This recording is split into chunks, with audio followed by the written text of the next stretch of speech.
உலகில் பெண் வர்க்கம் 100 கோடியாம், அதிலே நீ யாரடி? சருகாய் அன்பே நான் காத்திருக்கிறேன், எங்கே உன் காலடி? மணி சரி பார்த்து தினம் வழி பார்த்து இரு விழிகள் தேய்கிறேன்.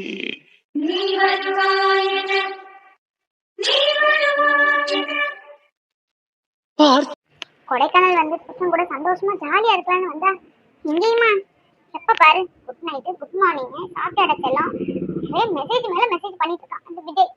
என்னைக்கு இவர் பாக்காரு, இன்னைக்கு பிரச்சனை வரப்போகுது எனக்கு தெரியல. அதுக்குள்ள இந்த பிரச்சனையை எப்படியாவது முடிச்சு விடணும். பேசாம ஊருக்கு கிளம்பி போயிடலான்னு தோணுது. இப்ப நம்ம ஊருக்கு போனா நம்ம மேலதான் தப்பு இருக்குங்கிற மாதிரி ஆயிரும். அவன் வேற நம்மள குத்தி குத்தி பேசிட்டு இருக்கான். ஏமாத்திட்டு போனவ இனி எத்தனை வேற ஏமாத்துற அப்படி இப்படி அவன் பாட்டு வாய்க்கு வந்தது பேசிட்டு இருக்கான். ஏமாத்தினது இவன். ஆனா என்ன சொல்லிட்டு இருக்கான் கொஞ்சம் கூட கூச்சம் இல்லாம. இத எப்படியாவது நம்ம ப்ரூவ் பண்ணி நம்ம மேல தப்பு இல்லைன்னு நிரூபிச்சுட்டு தான் நம்ம ஊருக்கு போகணும். அதுக்குள்ள போனா கண்டிப்பா நல்லா இருக்காது. என்ன பண்ணலாம், எப்படி ப்ரூவ் பண்றது? கண்டிப்பா அவங்க அம்மாட்ட கேட்டா மட்டும்தான் இதோட ஒரு சொல்யூஷன் தெரியும். இப்படி என்னன்னா எனக்கு ஒன்றும் புரிய மாட்டேங்குது. ஆனா சத்தியமா நிம்மதியே இல்லை. இன்னைக்கு இவனை பார்த்து தொலைச்சணும், அன்னைக்கு போச்சு என் நிம்மதி. மகா, இதுக்கு நம்ம ஒரு சொல்யூஷன் பார்க்காம கண்டிப்பா அந்த கொடைக்கானல் விட்டு போகக்கூடாது. இவனை சும்மா விடக்கூடாது. நம்மளை ஏமாத்தினதுக்கு இப்ப நம்மளை டார்ச்சர் பண்றதுக்கு எல்லாம் இவனை சேர்த்து பார்த்து செய்யணும். ஆனா எப்படி? இவன் வீட்டுக்கு போனாதான் முடியும். எப்படி இவன் வீட்டுக்கு நம்ம போறது? எப்படி இது பண்றதுன்னா ஒன்றும் புரியலையே. கார்த்திக் கேட்டா வீட்டுக்கு கூட்டிட்டு போங்கன்னு எப்படி நம்ம டைரக்டா பேசுறதுக்கு? சரி, ஏதாவது பேசி கண்டிப்பா அவன் வீட்டுக்கு இன்னைக்கு இல்லை நாளைக்கு போயே ஆகணும். போனாதான் இதுக்கு ஒரு வழி கிடைக்கும். இந்த ஃப்ராடு விஜய்க்காக நம்ம அத்தானை தனியா தவிக்க விட்டுட்டு போகணுமா? முடியவே முடியாது. மகா, நீ இதுல கண்டிப்பா ஒரு சொல்யூஷன் பார்த்தே ஆகணும். இன்னைக்கே இப்பவே விஜய் வீட்டுக்கு போயே ஆகணும். விஜய் வீட்டுக்கு போய் அவங்க அம்மா வாயாலேயே உண்மையெல்லாம் சொல்ல வச்சு விஜயை கேட்க வைக்கணும். அப்பதான் அந்த ஃப்ராடு நம்பும். இவனே ஃப்ராடு, இவங்க அம்மா அதுக்கு மிச்ச ஃப்ராடா இருப்பாங்களே.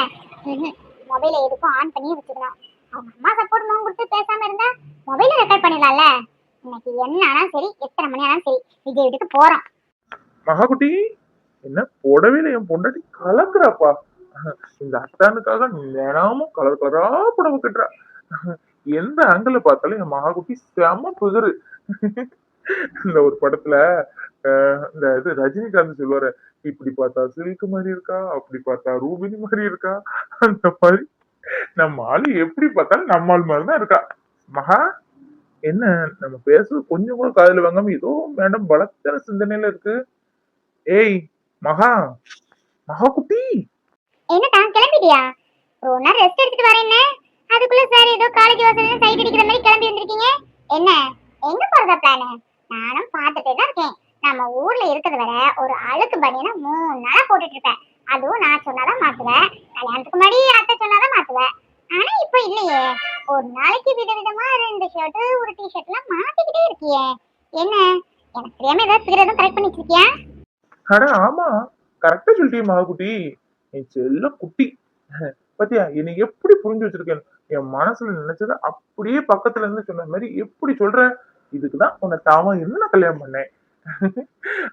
மகாகுட்டி, பாவம், உனக்கு சமைக்கவே தெரியல, பாத்திரம் கழுவுறதுக்கு இந்த குளிர்ல ரொம்ப கஷ்டப்படுற.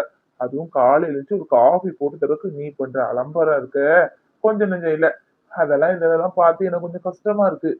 அதான் வசதிக்கு இல்லாட்டாலும் ஒரு வசதிக்கு அது இல்ல இல்ல உன் ஹெல்ப்புக்காவது ஒரு பொண்ணை கல்யாணம் பண்ணி கரெக்ட் பண்ணி கூட்டிட்டு வரலாமேன்னு கிளம்புறேன்.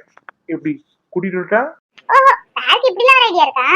மகனே, அப்படி எதுவும் ஆசிரியர்களே கூட்டிட்டு வந்த உன்னை துவைச்சு தொங்க போட்டுருவேன். என்ன வேலைன்னா நான் பார்க்க ரெடி தான். யார் சொன்னாங்க இந்த குளிர்ல எதுவும் பண்ண மாட்டேன்னு? எல்லாம் பண்ணி வைக்க தானே செய்றேன். இதுக்காக ஒரு பொண்ணை பாப்பியா? எங்க கூட்டிட்டு வந்து பாப்போம். கூட்டிட்டு வந்துருவேன் பாத்துக்க. உறவு ஃபீல் பண்ண கூடாது, என் லைஃப ஸ்பாயில் பண்ணிட்ட அப்படி இப்படின்னு. ஆமா, இவர் பொண்ணுன்னு அப்படியே கூட்டிட்டு வந்துட போறாரு. கூட்டிட்டு வரக்கூடிய முகரக்கட்டையை பார்க்கலையா? டேய் உட்காருடாங்க, கொஞ்சம் அவங்க கொஞ்சம் ஆசையா அன்பா பேசணும். ப்ளீஸ் உட்காரு. என்னது டேயா? ஏய் என்னடி, கொடைக்கானல் வந்ததுக்கு அப்புறம் மரியாதைலாம் தன்னால கீழே போயிட்டு இருக்கு.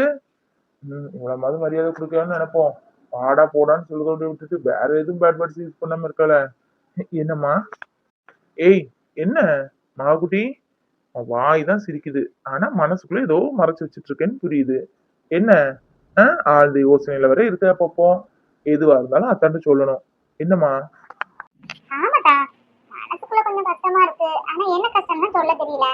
அதான் முன்னாடிலாம் நான் கல்யாணத்துக்கு முன்னாடி நினைப்பேன், ஒரு பெரிய கூட்டத்துல போய் விழுந்துடக்கூடாது, ஒரே பையனா இருக்கணும் வீட்டுக்கு, அந்த பையனை கல்யாணம் பண்ணா ஜாலியா சந்தோஷமா இருக்கணும் அப்படின்னு நினைச்சேன்.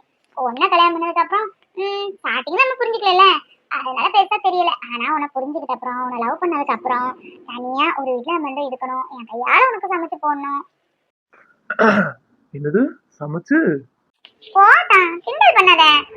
தனியா இருக்கணும், சமைச்சு போகணும் அப்படிலாம் ஆசைப்பட்டேன். ஆனா இப்போ அதெல்லாம் நடந்துதான். இப்போ எனக்கு வீட்டுக்கு போகணும் ஆசையா இருக்கு. அத்தை எனக்கு சூப்லாம் பண்ணி கொடுப்பாங்க, ஜூஸ் போட்டு கொடுப்பாங்க, சாயந்தரம் நல்ல ஸ்ட்ராங்கா காஃபி போட்டு கொடுப்பாங்க. ஆனா அவங்க கைப்பக்கும் அவங்க கைப்பக்கும் தான். என்னதான் எக்ஸ்பீரியன்ஸ் ஆனவங்களுக்கும் எக்ஸ்பீரியன்ஸ் இல்லாதவங்களுக்கும் வித்தியாசம் இருக்குல்ல. அப்புறம் அம்மா கையால சாம்பார் அவியல் அந்த மாதிரிலாம் வச்சு சாப்பிடணும் அப்படிலாம் ஆசையா இருக்கு. ஒரே வீட்டுக்குள்ள இருக்கனால நானும் கையில சண்டை போட்டுட்டுலாம் இருப்போம். அப்ப கொஞ்சம் ஜாலியா தான் இருந்து. இது நானே ராஜா நானே மந்திரி அப்படிங்கிறது ஒரு மாதிரியா இருக்கு. வீட்டு ஞாபகமாவே இருக்குதா. இப்ப என்ன உனக்கு ஊருக்கு போகணும், இத டைரக்டா சொல்ல வேண்டியதுதானே, இதுக்கா இவ்வளவு சுத்தல்? நாளைக்கு வேணா டிக்கெட் போடுறேன், போயிட்டு வரியா? அப்படி இல்லட்டா, ஊருக்கு தான் போகணும்னு சொல்ல வரலனா. ஊருக்கு போனா நல்லா இருக்கும் தான், ஆனா உனக்கு லீவ் இருக்காது. அப்படி லீவ் தான் 2 நாள் நம்ம போயிட்டு வந்தா போயிட்டு வரதுக்கு டயர்ட் ஆயிரும். அப்படி சொல்லல, யாருக்க வீட்டுக்காவது ஒரு ரிலேட்டிவ் வீட்டுக்கு போனா கொஞ்சம் நல்லா இருக்கும். வீட்டுக்குள்ளேயே அடைஞ்சிருக்கிறது போர் அடிக்கி. நம்ம வேணா அப்படியே வெளியே ஒரு ரவுண்டு போயிட்டு ஆபீஸ்ல யாராவது தெரிஞ்சவங்க இருக்காங்கன்னு சொன்னேன், அவங்க வீட்டுக்கு வேணா போயிட்டு வரலாமா? ஏய் லூசு, ஆபீஸ்ல உள்ளவங்க வீட்டுக்கா? அவங்க என்ன நம்ம சொந்தக்காரங்களா திடீர்னு போய் நிக்கிறதுக்கு? உனக்கு என்ன இப்போ எங்கேயாவது போகணும்னு ஆசையா இருக்கு அப்படிதானே? நீ வேணா நம்ம ஸ்ரீ வீட்டுக்கு போயிட்டு வரியா? சூப்பரா ஒரு மீன் குழம்பு கிடைக்கும், அந்த ஆண்டி பேசிக்கிட்டே இருப்பாங்க. என்னது நம்ம ஸ்ரீயா? இல்ல இல்ல இல்ல, நம்ம ஸ்ரீன் இல்ல, ஸ்ரீ நம்ம வீட்டுக்கிட்ட இருக்காங்கன்னு சொல்ல வந்தேன். ஆனாலும் அந்த பொண்ணு மேல ஏன் தான் இவ்வளவு காண்டில் இருக்கு தெரியல. ஆனா அவ வாண்ட போய் கேட்டிருக்கா பத்தியா, உங்க வீட்டுக்கு அண்ணியா வரேன்னு. சிரிப்பா இருக்கு எனக்கு. சரி சரி கோவப்படாத. உனக்கு என்ன இப்போ பேசாம விஜய் வீட்டுக்கு போவோமா? விஜய் இப்ப ஆபீஸ் முடிஞ்சு வர டைம் தான். பேசாம விஜய் வீட்டுக்கு போவோம் வா. நானும் விஜய்க்கு இன்னும் அவங்க வீட்டுக்கு போகல, கூப்பிட்டுதான் இருக்கான். அவனுக்கு எந்த கைமாறும் நம்ம செய்யல. ஏதாவது சாப்பாடு ஏதாவது வாங்கிட்டு அப்படியே போய் அவங்க வீட்டை போய் பார்த்துட்டு, அவங்க அம்மாக்கா அன்னைக்கு உடம்பு முடியலன்னு சொன்னான்ல, என்ன ஏதுன்னு பார்த்துட்டு கொஞ்ச நேரம் இருந்துட்டு வரலாம். அப்போ உனக்கு வெளியே போன மாதிரியாச்சு, விஜய் வீடு நம்ம ஃப்ரெண்டு வீட்டுக்கு போன மாதிரிதான். அப்பாடா, விஜய் அன்னைக்கு என்ன கூட காப்பாத்தினாரு காட்டுல இருந்து, அவரு தானே? அவர் வீட்டுக்கு போகலாம். அவருக்கு நம்ம என்ன கைமாறும் பண்ணல, நீங்க கூட குழம்பிக்கிட்டே இருப்பீங்களே என் கூட பிறக்காத தம்பி மாதிரி அப்படி இப்படின்னு. அவங்க வீட்டுக்கு போய் அவங்க அம்மா பார்த்துட்டு வரலாம், அப்படியே வெளியே ஹோட்டல்ல சாப்பிட்டு வந்துடலாம். மொத்தத்துல நீ வெளியே போய் நல்லா சுத்திட்டு வரணும் பிளான் பண்ணிட்ட அப்படித்தானே? சரி, உனக்கும் வீட்டுக்குள்ளே இருக்க ஒரு மாதிரியா தானே இருக்கும், போயிட்டு வரலாம். கிளம்பு.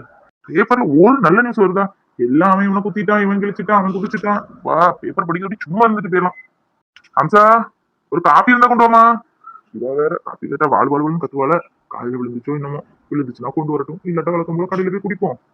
அம்சாக்கா, அம்சாக்கா, அட வாப்பா கணேசா, என்ன இந்த பக்கம் என்ன சம்பந்தம் கொண்டு வந்திருக்கியோ? வா உட்காரு. என்னப்பா கணேசா, தொழிலாம் எப்படி போயிட்டு இருக்கு? ஆளையே காணல. முன்னாடி என் பையனுக்கு பாக்கணும்னு தினம் நடையா நடந்து வருவேன். கல்யாணம் முடிஞ்ச அப்புறம் ஆளையே காணுமே. என் பொண்ணு ஒழிச்சிருக்கா, அவனுக்கு ஞாபகம் இருக்கா என்ன? 2 வருஷம் தான் படிக்கா. நல்ல மாப்பிள்ளையா தான் சொல்லி பேசி முடிச்சு காலேஜ் முடிச்சுன்னா கல்யாணத்தை வச்சுக்கலாம். இல்லையா கல்யாணத்தை முடிச்சுட்டு கூட படிச்சுக்கிட்டோம், நல்ல சம்பந்தமா இருக்கட்டும்ப்பா. தொழில் என்னன்னே நாய்ப்படாத குழப்பாதான் இருக்கு. முன்னாடி மாதிரியா இப்ப ஆன்லைன்ல ஆஃப்லைன்ல வந்துருது, அதுலயே அவங்க பொண்ணை பாத்துக்கிறாங்க, நம்பர் அனுப்பிச்சுக்கிறாங்க, பேசிக்கிறாங்க. இந்த மாதிரி எல்லாம் இல்ல தொழில். உங்க பொண்ணுக்கு பாக்க நீங்க சொல்லவே இல்லையே. பொண்ணு காலேஜ் படிச்சுட்டு இருக்கான்னு சொன்னாங்க அம்மா. இவர் வேற வந்துக்கிற நை நை நிப்பாரா மனுஷன். காப்பி குடிக்க போக வேண்டியதானே, நாம காப்பியை போட்டு கொடுத்துருவோம்ல, வெளியே போய் தொலைஞ்சிருப்பாரு. சரி என்ன தேய்ச்சி சமாளிப்போம். வாங்க தலைவையா. பாருங்கம்மா, நீங்க நல்ல நேரம் தான் உங்களுக்கு போங்க. நீங்க போன் பண்ணி முடிக்கவும் எனக்கு இன்னொரு சம்பந்தம் வந்துச்சு. பார்த்தா அது நம்ம உங்களுக்கு யார்கிட்ட சம்பந்தம், நல்ல வசதி உள்ள இடம் தான். அதுல கஷ்டப்பட்டவங்க, அந்த பொண்ணு கல்யாணம் வேண்டாம் வேண்டாம்னு இருந்துச்சு. எல்லாத்தையும் அண்ணன் நம்பி எல்லாத்தையும் நல்லா படிக்க வச்சது, எடுத்துச்சு, நல்ல வேலையிலும் இருக்கு. வீட்டுல இருந்து வேலை பார்க்க மாதிரிதான், மாசமே லட்சக்கணக்கில் சம்பளம் வாங்கிட்டு கொடுத்துருங்க. நல்ல குடும்பத்துக்கு ஏற்ற புள்ள. என்ன சொல்லுவீங்க? எங்க வீட்டுல வேலைக்கு போகணும் எந்த அவசியம் இல்ல, யாருன்னா நல்லா பாத்துக்கணும். உங்களுக்கே தெரியுமே மூத்த மருமகளை எப்படி பாத்துக்கிட்டோன்னு. அது கொழுப்படுத்து போயிட்டு அதுக்கு என்ன செய்ய முடியும்? என் பையனுக்கு வாழ்க்கை எல்லாமே இருக்க முடியுமா? இந்த பொண்ணு வேலைக்கு போறதுல எந்த ஆட்சேபனமும் இல்ல. வீட்டுல இருந்து வேலையை பார்க்கணும், பாத்துக்கிட்டு குடும்பத்தை கவனிச்சுக்கணும். மெயினா மாமனார் மாமியார் புருஷனை கவனிச்சுக்கிட்டா போதும். வேற நம்ம என்ன எதிர்பார்க்கும்? நல்ல பிள்ளையா இருக்கும்ல, என் பையனுக்கு ஏத்த மாதிரி இருக்கும்ல. உங்க பையனுக்கு ஏத்த தரம்னா 31 வயசு ஆகுது, உங்க பையனுக்கு 37 வயசு ஆகுது. இப்பதான் எல்லாரும் மேட்சுக்கு மேட்சா வயசு வேணும்ல கல்யாணம் பண்ணுவாங்க. ஆனா நல்ல பிள்ளைமா, அப்பா இல்ல அம்மா மட்டும்தான். 3 அக்கா தங்கச்சி, 2 அண்ணன் தம்பி. இந்த பிள்ளை தான் கடைசி பிள்ளை. எல்லா வீட்லயும் மூத்தவங்க இருந்து கடைசி பிள்ளைகள பாப்பா. இங்க அப்படி இல்ல. இந்த பிள்ளை எல்லாத்தையும் நல்ல நிலைமையா ஆக்கணும்னு சொல்லிட்டு படிப்புனே இருந்துட்டு படிப்பு வேலை குடும்பம்னு இவ்வளவு வருஷம் கல்யாணம் வேண்டாம்னு இருந்த பிள்ளை இப்பதான் வீட்டுல பேசி எடுத்து உனக்கு ஒரு வாழ்க்கை வேணுமா அப்படின்னு சொல்லி பேசி சம்மதிக்க வச்சிருக்காங்க. 31 வயசு ஆகுது. பையனுக்கு ஏற்ற ஜோடியா இருக்கும். நல்ல வீட்டு எல்லாம் பார்க்கும். உங்க குணத்துக்கு கூடிய சீக்கிரம் ஒத்து போய்க்கிறோம். என்ன சொல்லிங்க? நீங்க மட்டும் ஊன்னு சொல்லிட்டீங்கன்னா நான் உங்க வீட்டுல பேசி எடுத்து நாளைக்கு நீங்க பொண்ணு பார்க்க ரெடி பண்ணிருக்கேன். நல்ல இடமானா வேண்டாம்னு சொல்ல முடியுமா? ஆனா இங்க உள்ளதெல்லாம் சொல்லிட்டீங்கல்ல. என் பையனுக்கு நிலைமை முதல்ல திமிரு பிடிச்ச ஆட்டம் பிள்ளை தூக்கிட்டு போனது எல்லாம் சொல்லிட்டீங்கல்ல. ஏன்னா நம்ம யார்ட்டையும் இந்த விஷயம் மறைக்க கூடாது. கல்யாணம் வச்சுட்டீங்களா, ₹1 நமக்கு தேவையில்லை. நல்லபடியா அவங்க மனசை புரிஞ்சு சந்தோஷமா இருந்தாலே போதும். அப்ப சரி, என் பையனுக்கு இப்பதான் கல்யாண நேரம் ஸ்டார்ட் ஆயிருக்கோ என்னமோ, யாரு கண்டா நீங்க போய் பொண்ணு வீட்டுல பேசுங்க, பேசிட்டு எனக்கு போன் போடுங்க அப்படின்னு நாளைக்கு பையனை கூட்டிட்டு வந்துருக்கோம் பொண்ணு பார்க்க. ஏய் அம்சா, அறிவு கட்டவளே, என்ன பண்ணிட்டு இருக்க நீ? நானும் போனா போகுதுன்னு பார்த்தா ரொம்ப ஓவரா போயிட்டு இருக்க போல இருக்கு. இந்த பாரு கணேசா, என் பொண்ணுக்கு சம்பந்தம் கொண்டு இருக்குன்னு சொல்லி உனக்கு இவ்வளவு நேரம் இருக்க வச்சு பேசிட்டு இருந்தேன். என் பையனுக்கு ஒன்னு பொண்ணு பார்த்து தெரிய வேண்டாம். அவனுக்கு கிளி மாதிரி பொண்டாட்டியும் அழகு ரதியாட்டம் 2 குழந்தைங்க இருக்கு. புருஷன் முன்னாடி சண்டை வருது சகஜம் தான். எந்த குடும்பத்துல சண்டை சகஜம் வரல. எல்லாம் பிரிஞ்சா ஒரு நாள்ல சேரதான் போறாங்க. என் மருமகளை தேடிட்டு தான் இருக்கோம். கூடி சீக்கிரம் கிடைச்சிருவா. என் பையன் கூட சேர்த்து வைக்க நாங்க போராடிட்டு இருக்கோம். அதை விட்டுட்டு இன்னொரு பொண்ணை கல்யாணம் பண்ணுதுக்கா. அதெல்லாம் ஒரு நாளும் முடியாது. இங்க பாருங்க, வந்த வழியை பத்தி பேசாம கிளம்பிடுங்க. ஏய் அம்சம், இங்க பாரு, ஓங்கன கையை அடிக்க 5 நிமிஷம் ஆகாது. இவ்வளவு நாள் நான் அடிச்சது இல்ல. அடிக்க வச்சிடாத. என்ன நினைச்சிட்டு இருக்க? பிள்ளைகளுக்கு வாழ்க்கையை கெடுத்து விளையாடிட்டு இருக்க. 2 பிள்ளைக்கு தகப்பண்டி அவன். சண்டை சகஜம் வர்றது உள்ளதான். எந்த குடும்பத்துல வரல.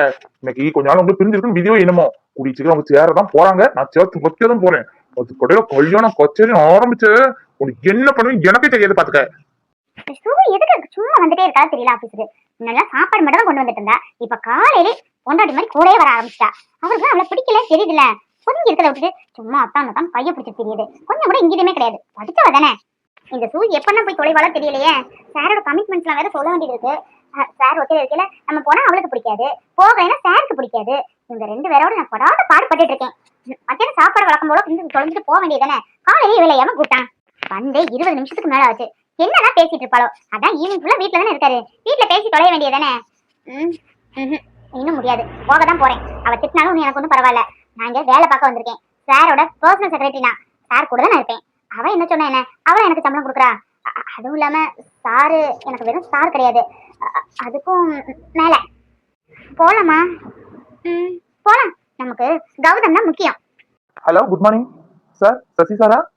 ஆமா சார், கௌதம் தான் சார். 2 நாளைக்கு முன்னாடி சுகர் ஃபேக்டரி பத்தி பேசிட்டு இருந்தீங்களா? திங்க் பண்ணேன். ஓகே, வாங்கலாங்கிற முடிவுல இருக்கேன் ஃபைனலாட்டு. நாளைக்கு நம்ம கொஞ்சம் கேஷ் பத்தி பேசலாம். நாளைக்கு வச்சு டாக்குமெண்ட் என்னன்னா முடிச்சுக்கிற மாதிரி பாத்துக்கலாம் சார். நீங்க என்ன சொல்றீங்க? ஓகே கௌதம், ரொம்ப சந்தோஷம். அதான் யோசிச்சுட்டே இருந்தேன், இன்னும் எதுவும் ஃபோன் வரலையே, என்ன ஏது அப்படின்னு. காசை பத்தி எந்த பிரச்சனையும் இல்லை. முன்ன பின்னாலும் எனக்கு நோ ப்ராப்ளம். ஏன்னா காசுக்காக நான் அந்த ஃபேக்டரி கொடுக்கல. உனக்கே தெரியும், எனக்கு மெயின்டைன் பண்ண முடியல. நான் யூஎஸ்ஏல செட்டில் ஆகலாம் இருக்கேன். இருக்கிற கம்பெனிஸே நம்மளால பார்க்க முடியல. அது இல்லாம இது என்னோட 3 ஜென்ரேஷன் ஃபேக்டரி. அப்பா, அப்பாவோட அப்பா, தாத்தா எல்லாரும் மெயின்டைன் பண்ணது. அவங்களுக்கு நல்ல பேர் இருக்கு. நீ நம்ம இண்டஸ்ட்ரியில நல்ல வளர்ந்து வர ஒரு தொழிலதிபரா இருக்க. நம்ம இண்டஸ்ட்ரி நீ வாங்கினா இன்னும் மேல மேல நல்ல வருவ. எங்க அப்பா கொண்டு வந்தது இன்னும் டெவலப் ஆயிருக்குன்னு ஒரு நல்ல பேர்ல இருக்குமே அப்படிங்கிற ஒரு திருப்திக்காக தான் உன்கிட்ட பேசினேன். உனக்கு ஓகேன்னா நோ ப்ராப்ளம். நாளைக்கு கூட டாக்குமெண்ட் முடிச்சுக்கலாம். யா சார், கண்டிப்பா, ஷோர். நாளைக்கு இப்போ 11:30 போல நான் வரேன் sir. Okay sir, okay sir, okay, கண்டிப்பா. வைக்கணுமா சார்? இந்த காயம் என்ன இன்னும் காணும்? 10:30 ஆகுது. லீவ்னா கூட இன்ஃபார்ம் பண்ணுவாங்க. இன்னும் வரல. என்னவா இருக்கும்? ஃபோன் பண்ணி பார்க்கலாம். எனக்கு என்ன கமிட்மெண்ட்ல கூட எனக்கு எதுவுமே வாட்ஸ்அப்ல சென்ட் பண்ணலையே. காயம் நம்ம மேல ஏதோ கோவத்துல இருக்கான்னு நினைக்கிறேன். இல்ல ஃபோன் பண்ணாமையாவது இருக்க மாட்டாளே, இன்ஃபார்ம் பண்ணிருப்பாளே. உங்க அக்காவை காணும்னு ஃபீல் பண்ணிட்டு இருந்தால. நம்ம இருக்கிற டென்ஷன்ல அதை பத்தி யோசிக்கவே இல்லையே. சரி, கால் பண்ணி பார்க்கலாம். காயம், என்ன காயம் இன்னைக்கு லீவா? நீங்க எந்த இன்ஃபார்மும் பண்ணல, என்னாச்சு? ஐயோ இல்ல சார், லீவெல்லாம் இல்ல. நான் அப்பவே வந்துட்டேன். உள்ள வரலான்னு பார்த்தேன். சுபு மேடம் வந்திருந்தாங்க. அவங்க அன்னைக்கே சொல்லியிருந்தாங்க நாங்க உள்ள பேசிட்டு இருக்கும்போது வரக்கூடாது அப்படின்னு. அதான் அவங்க போறதுக்காக வெயிட் பண்ணிட்டு இருக்கேன் சார். அவங்க கிளம்பிட்டாங்கன்னா சொல்லுங்க, நான் எப்பவுமே வரேன் சார். என்ன சுபு மேடமா? இது என்னல இருந்து? என்ன காயு, அவளுக்குலாம் அவ்வளவு மரியாதை எல்லாம் கொடுக்கணும்னு எந்த அவசியம் இல்ல. அப்புறம் என்ன சொன்ன? நானும் பேசிட்டு இருக்கும்போது நீ வரக்கூடாதுன்னு சொன்னாலா? அந்த ஃப்ராட் அப்படி நம்ம சொல்லி வச்சிருக்கு பாரு. அது ஏதாவது பைத்தியம் மாதிரி பேசும், பைத்தியம் மாதிரி உளரும். அது பேசுறதுல காது கொடுத்து வாங்காத. நீ எனக்கு பிரியவா, அவளோட பிரியவா? நான் என்ன சொல்றேனோ அதை மட்டும் நீ கேட்டுட்டு இருந்தா போதும். அவ சொல்றதுல நீ கேட்கணும் எந்த அவசியம் இல்ல. என்ன காயும், உடனே வா. சில கமிட்மெண்ட்ஸ் கொஞ்சம் இது பண்ண வேண்டியது இருக்கு. ஏய், அறிவில்லை உனக்கு? ஒரு பையன் மேல வந்து இப்படி வந்து விழுற. உன்னை யார் வந்து ஆபீஸ் வர சொன்னா? இன்னும் ஆபீஸ் வந்து நடக்கதே வேற. எந்த மேல போய் சொல்லாத. கதவு கிட்ட நின்னாதான் நான் திறக்கும் போது உன் மேல வந்து விழுவேன் தானே எனக்கு வந்து நின்ன. ஏய், போய் சொல்லாத, எனக்கு தெரியும். என் மேல ஆசை இருக்கதான் செய்யுது இல்ல, ஆனா வெளியே படம் காமிக்கிறது. ஆசை இல்லடா, இப்படி இடுப்புல ஹக் பண்ணிட்டு இருப்பியா? ஏய் அறிவு கட்டவளே, ஆசை இல்ல தோசை இல்ல. என் மேல வந்து விழுந்தேன்னா கை விட்டு பிடிக்காம வேற என்ன பண்ணுவாங்க? திண்டிச்சு பல. ஏன்பா உள்ளுக்குள்ள ஆசையை வச்சுட்டு வெளியே எப்படி நடிக்கிற? என்ன பிடிக்கலன்னா நான் விழுந்த உடனே பிடிச்சி தள்ளிருக்க மாட்டேன். ஆசையா இடுப்புல ஹக் பண்ணிட்டு படுத்திருக்க. உனக்கு என்னப்பா பிடிச்சிருக்கு அப்படிதானே? சார் சார் எங்க போனாரு? ஐயோ இங்க என்ன நடந்துட்டு இருக்கு? இவன் என்ன இவ்வளவு கட்டி பிடிச்சிட்டு இருக்காரு? ஓ இதெல்லாம் பாக்குறதுக்கா தொலைஞ்சேன். சார் காது கேக்குதா பாரு. அப்ப அவரும் என்ஜாய் பண்ணிட்டு தான் இருக்காரு போல இருக்கு. இந்த ஆம்பளைங்களே நம்ப கூடாது. ஒருத்திட்ட ப்ரப்போஸ் பண்ண வேண்டியது, இன்னொருத்திய கல்யாணம் பண்ண வேண்டியது போல. சார் ஐயோ காயு, இவன் வேற அடிக்கடி வந்து இம்சை படுத்திட்டு இருக்கான். ஆனா காய்க்கு கோவம் வருது. இவன் நம்ம பக்கத்துல இருக்கிறாங்களா அவனுக்கு கோவம் வருது. ஆனா ப்ரப்போஸ் பண்ணா மட்டும் லவ் இல்லைன்னு சொல்லுவாராம். பாரு உன் மனசுல இருக்கிற லவ் இவனை வச்சு வெளியே வர வைக்கிறனா இல்லைன்னு மட்டும் பாரு. கொஞ்ச நேரம் கூட கோவப்படுத்தலாம் போல இருக்க. சுகு எந்திரி, வீட்டுல போய் எல்லாம் வச்சுக்கலாம். ஆபீஸ் எந்திரி சுகு. Sir may coming. ஏய் ஒரு லவ்வர்ஸ் ரொமான்ஸ் பண்ணிட்டு இருக்காங்கன்னு தெரியல, போயிட்டு அப்புறம்